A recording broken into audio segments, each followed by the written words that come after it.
तो ये चार चीजें ऐसी खतरनाक है कि एक तो बंदर चंचल, उसको शराब पिला दो क्या हाल होगा, उसी को बिच्छू डंक मार दे और उसी को भूत लग जाए, प्रेत, तो उस बंदर का क्या हाल होगा। बस वही हाल उस व्यक्ति का होता है जिसमें ये चारों चीजें इकट्ठी हो जाएं। और अगर एक भी हो जाए तो एक ही कमप्यनर्था है, सर्वनाश के लिए एक ही काफी है।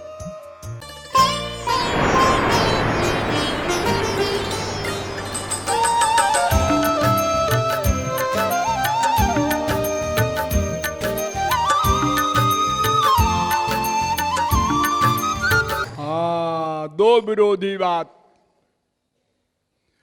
काठिन्यम विषये कुर्यात् द्रवत्वम भगवत पदे। वेदों में कहा गया कि संसार के विषय में मन को खूब कड़ा रखो, कठोर। बाप मरे, मां मरे, बेटा मरे, बीबी मरे, संसार नष्ट हो और मन पिघले ना, रोने लगे, हमारा ये हो गया, वो हो गया, हंसते रहो, अच्छा हुआ। क्यों अच्छा क्यों हुआ? अरे भगवान ने कहा है, तम भ्रंशयामि संपद्भ्यो यस्य चेच्छाम्यनुग्रहम्। दशम स्कंद के 27वें अध्याय का 16वां श्लोक। भगवान स्वयं कहते हैं, मैं जिस पर कृपा करता हूं उसका संसार छीन लेता हूं। तो संसार छीनने का मतलब भगवत कृपा, और संसार मिलने का मतलब उल्टा, अब अहंकार होगा, मैं करोड़पति हो गया। कोई भी चीज विशेष रूप में आ जाए किसी के पास, बस अहंकार हो जाता है। कोई हो विश्व में बच नहीं सकता कोई। अरे कुछ न हो, खाली जुआवस्था हो जाए, वो तो सबकी होगी। सुंदर हो, कुरूप हो, पढ़ा लिखा हो, मूर्ख हो, चाहे जो हो, जुआवस्था तो आएगी एक दिन। हाँ, जब जुआवस्था आती है, लोहा है लोहा, अकड़ के चलता है। एक लड़की थी कुरूप, लेकिन जुआ थी।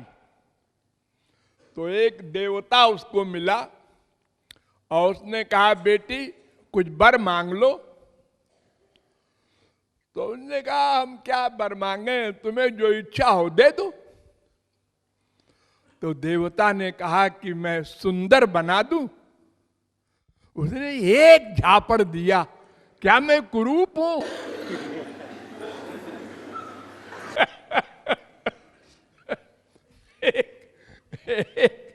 विद्वान ने लिखा है कि प्राप्ते तु षोडशे वर्षे गर्द भी चाप सरायते। 16 वर्ष की उम्र में गधे की लड़की भी अपने को अप्सरा मानती है। ये जवानी का नशा सबको होता है। यौवनम धन संपत्ति प्रभुत्वम अविवेकिता एकैकमप्यनर्थाय किमुयत्र चतुष्टयम्। ये चार चीजें अनर्थ करने वाली है। जुआवस्था, और फिर धन मिल जाए, पैसा, और फिर कोई पोस्ट मिल जाए, कलेक्टर, कमिश्नर, गवर्नर कुछ हो जाए, और फिर मूर्खता भी साथ में रहे, तत्व ज्ञान भी न हो शास्त्र वेद का, तो ये चार चीजें ऐसी खतरनाक है कि एक तो बंदर चंचल, उसको शराब पिला दो, क्या हाल होगा। उसी को बिच्छू डंक मार दे और उसी को भूत लग जाए, प्रेत, तो उस बंदर का क्या हाल होगा। बस वही हाल उस व्यक्ति का होता है जिसमें ये चारों चीजें इकट्ठी हो जाएं। और अगर एक भी हो जाए तो एक ही कमप्यनर्था है, सर्वनाश के लिए एक ही काफी है।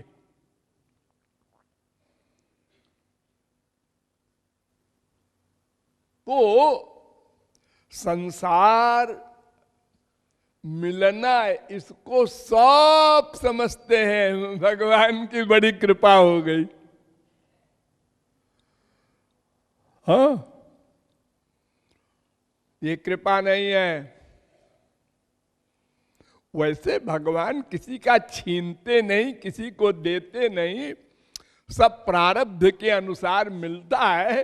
लेकिन अगर किसी का प्रारब्ध के अनुसार छिन जाए तो समझो ये कृपा है, उसको बुरा न मानो। हे बड़े बड़े संत हुए हैं, तुकाराम वगैरह, इनका जब संसार नष्ट हुआ तो इन्होंने कहा अच्छा हुआ, एक कांटा खत्म हुआ, ये दूसरा भी खत्म हुआ, ये तीसरा भी खत्म हुआ। अरे कुंती ने वर मांगा था भगवान से, विपदा संतु न शाश्वत, महाराज हमारा संसार छीन लो, छीन लो।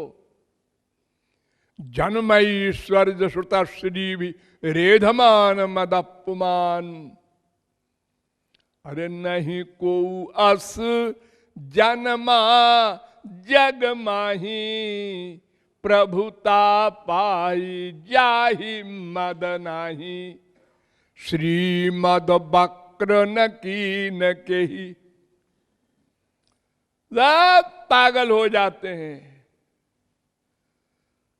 शरीर सुंदर हो गया, शरीर, आप चार आदमी उसको देख रहे हैं हो गया, वो अब भगवान की ओर नहीं चल सकता, वो अपने को भगवान मानने लगा।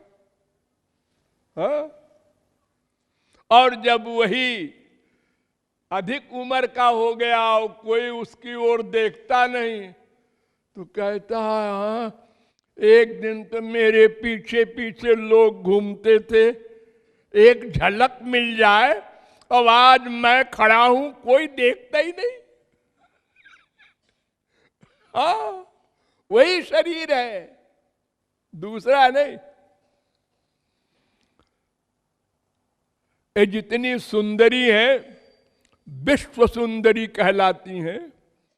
बहुत से पिक्चर में है, देखो ये जब कहीं जाती है तो हजारों की भीड़, इनको क्या मिलना है, देखेंगे। अरे तो रोज तो देखते हो पिक्चर में, अरे प्रत्यक्ष देखेंगे। और जब वो हो गई 50 की तो वो खड़ी हो दिखाने के लिए तो भी गई, अरे जा तू तो 4 बच्चे की माँ हो गई, अब क्या देखे तुझको कोई नहीं देखता, वो मम्मी हो गई ना। माताजी लोग बोलने लगे हमको, हे भगवान। अरे कितनी स्त्रियां तो बड़ा बुरा मान जाती हैं कि मैं माताजी हूं, अभी 50 की तो हूं।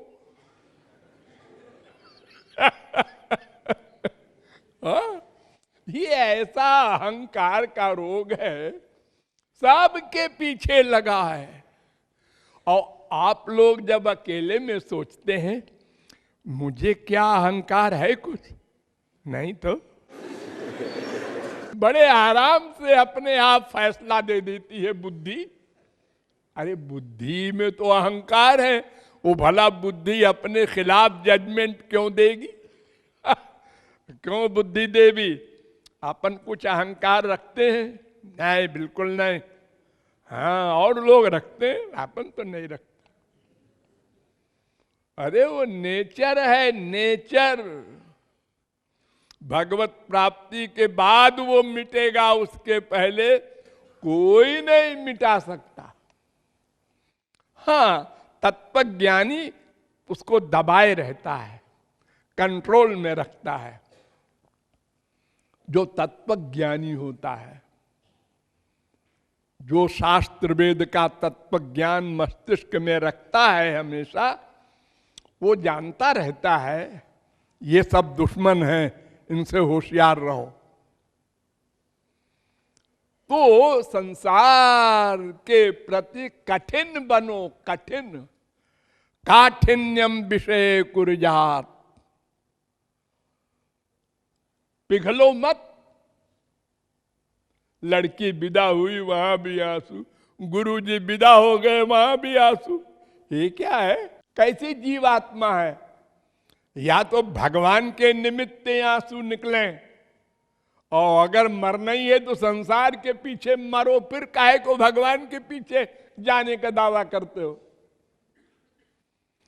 तो हृदय को पिघलना, जब हृदय पिघलता है, ध्यान दो, तो जिसके लिए पिघलता है वो हृदय में आ जाता है।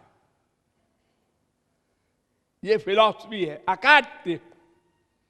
अगर हरि गुरु के लिए पिघलेगा तो वो आ जाएंगे हृदय में और शुद्ध कर देंगे। और अगर गंदे लोगों के लिए पिघलेगा, मम्मी और पापा और वगैरह वगैरह के लिए, तो और गंदा होगा। ये समझे रहो। अरे देखो, खाना खाते हो, खाते खाते चावल रोज आप लोग खाते हैं, उड़िया लोग। कोई कंकड़ आ गया तो क्या करते हो?